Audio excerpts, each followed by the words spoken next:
Hello welcome back to our channel AK बस। This is Arsalan Khan और आप देख रहे हैं मुंशी जी रपट लिख लो। मुंशी जी रपट लिख लो। और आज हम जिस प्रोजेक्ट पे रपट लिख रहे हैं वो है एक अदद फीचर फिल्म जिसका नाम है इशरत मेड इन चाइना।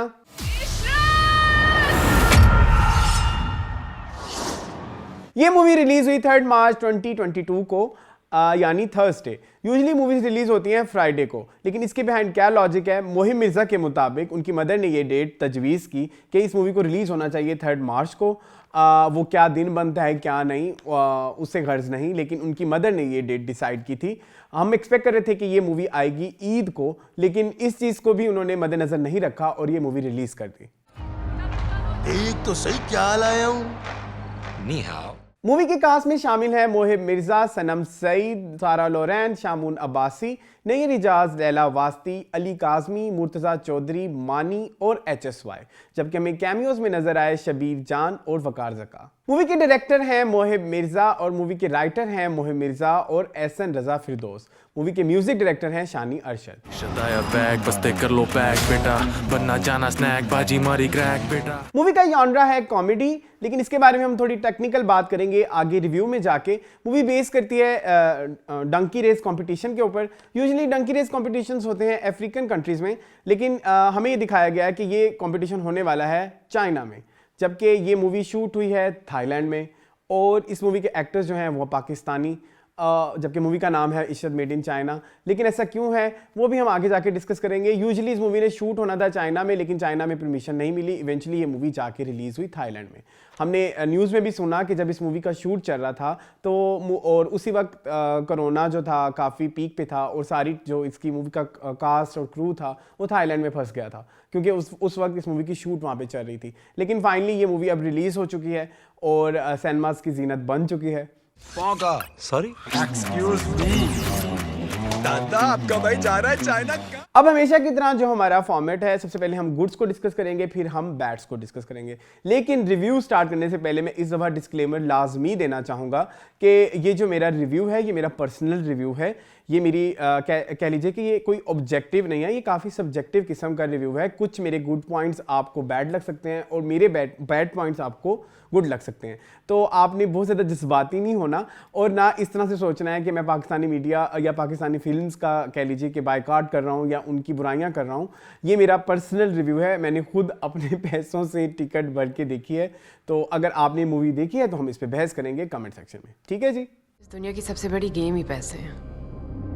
तो कब मिलेगा मुझे इतना पैसा कि मेरी अपनी गेम बदल जाए? बता। सबसे पहला जो इस मूवी का गुड पॉइंट है वो है इसका म्यूजिक। मूवी का म्यूजिक दिया शानी अरशद ने।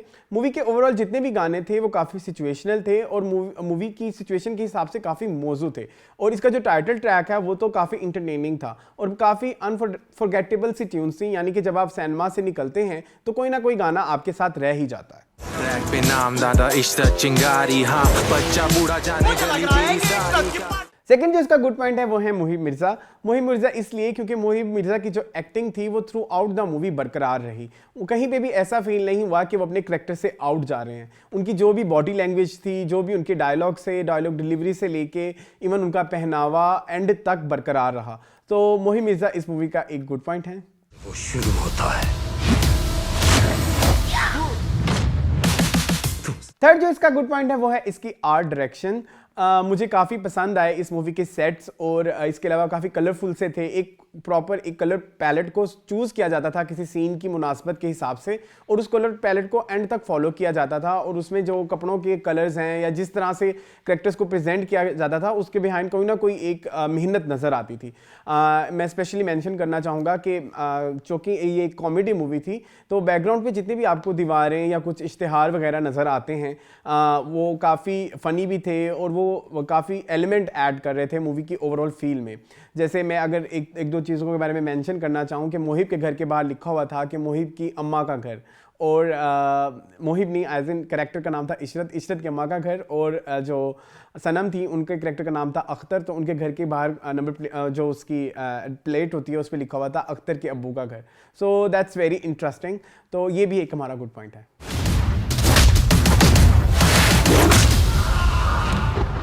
फोर्थ जो इसका गुड पॉइंट है वो है इसके सिनेमैटिक्स। मूवी के हिसाब से काफ़ी मौजूद थे और इस तरह के सिनेमैटिक्स हमने आज तक पाकिस्तानी मूवीज़ में बहुत कम देखे हैं। जिस तरह से कैमरा को इस मूवी में यूज़ किया वो काफ़ी मूवी की फील भी देता है। जब भी हम सिनेमा में मूवी देखने जाते हैं तो हमारी एक्सपेक्टेशंस में एक एक्सपेक्टेशन ये भी होती है कि इसके सिनेमैटिक्स ओवर द टॉप होंगे या इस तरह के होंगे कि जो हमने टीवी की स्क्रीन से डिफरेंट होंगे। शायद यही वजह है कि अक्सर हमारी जो पाकिस्तानी मूवीज़ हैं वो हमें ड्रामा लगती हैं क्योंकि उनके सिनेमैटिक्स पे उस तरह से वर्क नहीं किया गया होता। तो इशरत मेड इन चाइना की ख़ास बात ये थी कि इसके सिनेमैटिक्स बिल्कुल फिल्म के हिसाब से थे और फिल्म वाली फील भी आ रही थी। हर तरफ फैल जाओ, एक एक बात मालूम करो उसके बारे में। फिफ्थ जो इसका गुड पॉइंट है वो है इस मूवी के डायलॉग्स। मूवी के डायलॉग्स काफ़ी कह लीजिए कि फ़नी थे और पंच लाइन्स जो थी वो ठा करके बजती थी। यूजुअली हमारे यहाँ जितनी भी कॉमेडी मूवीज़ होती हैं वहाँ पे हमें इस चीज़ की बड़ी कमी फील होती है कि जो डायलॉग्स होते हैं वो हमें फ़नी नहीं लगते। लेकिन इस मूवी में ख़ास बात ये थी कि मूवी के स्टार्ट से लेके एंड तक जितनी भी पंच लाइन्स थी ना वो काफ़ी इफ़ेक्टिव थी और आपको आप बेसाख्ता तौर पे हंसने पे मजबूर हो जाते थे।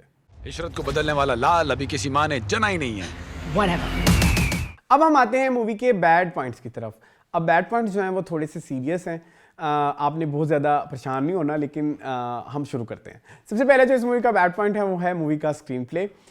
मैं जब से इस मूवीज़ वाले कह लीजिए कि मूवीज़ के बारे में रिव्यू करना स्टार्ट किया है या कह लीजिए कि जब से हम पाकिस्तानी रिवाइवल ऑफ सिनेमा देख रहे हैं, सबसे बड़ी जो कमी हमें नज़र आती है मूवीज़ में है वो है उसका स्क्रीन प्ले। यूजुअली होता ये है कि जो कहानी पेश की जा रही होती है सिनेमा में वो हमें कहानी प्रॉपर्ली कन्वे नहीं होती। ठीक है, जो इसका भी जो स्क्रीन प्ले था काफ़ी हमें कन्वे नहीं हुआ प्रॉपर्ली। और सेकंड जो एक और जो कमी हमें देखी गई वो थी कि कहानी काफ़ी जेल्ड इन भी नहीं थी, प्रॉपर करैक्टर्स नहीं लिखे गए थे। हमें ये कुछ हम करैक्टर्स के साथ बहुत जल्दी कनेक्ट नहीं कर पा रहे थे, या कह लीजिए कि कोई अगर इमोशनल सीन आता था तो हम उससे भी कनेक्ट नहीं कर पा रहे थे। तो ये हमें स्क्रीन प्ले के मामले में ये मूवी हमें काफ़ी कह लीजिए कि माठी साबित हुई।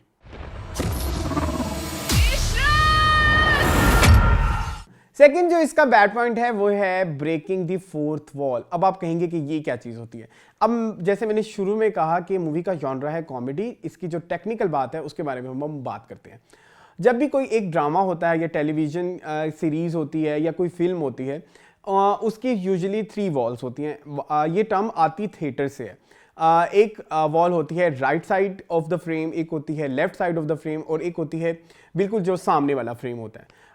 फोर्थ जो वॉल होती है वो यूजुअली एग्जिस्ट नहीं करती किसी भी कह लीजिए कि प्ले में। फोर्थ वॉल ये होती है कि कोई करेक्टर डायरेक्टली ऑडियंस के साथ कन्वे करे, इसको बोलते हैं ब्रेकिंग दी फोर्थ वॉल।